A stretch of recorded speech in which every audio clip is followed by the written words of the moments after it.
You know the cycle.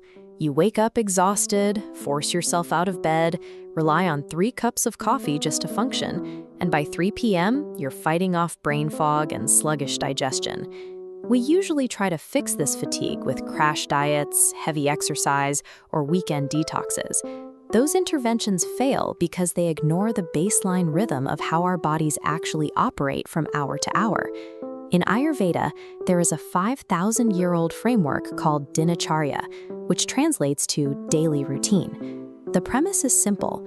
Your physical health relies entirely on the precise daily mechanics of how you wake, eat, move, and rest. This clock shows how medical insights, like our digestive enzymes peaking at midday, map directly onto the ancient Ayurvedic timeline. Ayurveda divides the day into 3 energetic phases: Vata, Pitta, and Kapha. Each dictates our physical energy, mental clarity, and metabolism.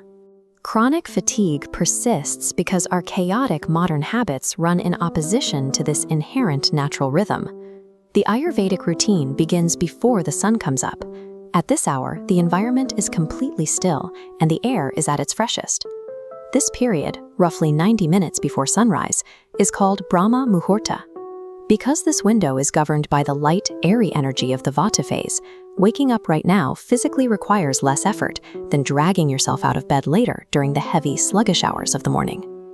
The very first action of the day is hydration, specifically drinking 1 to 3 glasses of warm water that has been stored overnight in a pure copper vessel. This copper-infused water acts as an internal flush. It clears out the waste products your tissues processed overnight and immediately stimulates the peristaltic contractions in your gut for smooth, predictable digestion. Next is the oral detox.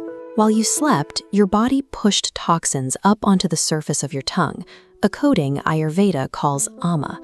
Using a metal scraper gently removes the spilled up. You follow that by swishing a tablespoon of warm sesame oil in your mouth. This pulls out fat-soluble bacteria and prevents those overnight toxins from being reabsorbed into your digestive tract.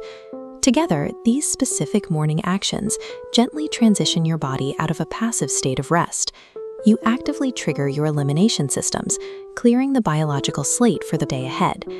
With the internal systems flushed, the routine shifts toward preparing your external physical body for the demands of the day. This involves a practice called abhyanga, a self-massage using warm sesame or coconut oil. You apply it over your entire body, paying specific attention to the scalp and the soles of your feet. The oil hydrates the skin, but the friction of the massage also drives that warmth deep into the tissues.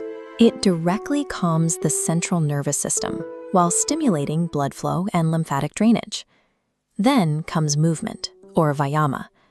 But there is a strict rule here. You only exercise to half your total capacity. The exact stopping point is the moment you start breathing heavily and the first beads of sweat appear on your forehead and nose. Modern fitness culture often pushes for total exhaustion. This conservative approach to movement builds long-term cardiovascular stamina and muscle tone without draining the critical energy reserves you need to get through the rest of your day.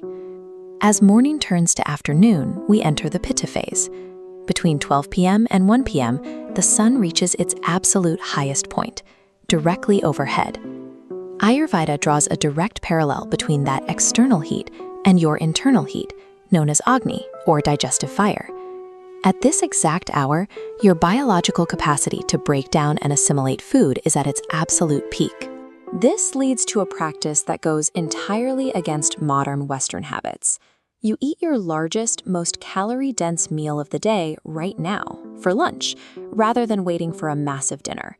Syncing your heaviest food intake with your strongest digestive fire ensures maximum nutrient absorption. Your body processes the meal efficiently, eliminating the sluggishness and brain fog that usually hits you around 3 p.m. By evening, the environment shifts back toward darkness and stillness, and our internal clock follows suit as we approach 10 p.m. We re-enter the Kapha phase.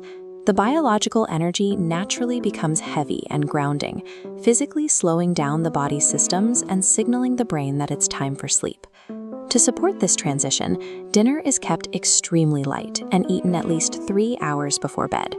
If your stomach is still actively digesting a heavy meal, your body cannot properly direct its resources toward nighttime cellular repair.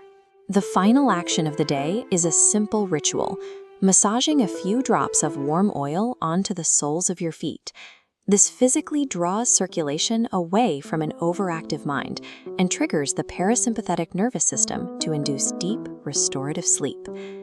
Dinacharya functions as a method for removing biological friction, ensuring the human body operates with ease rather than constant resistance.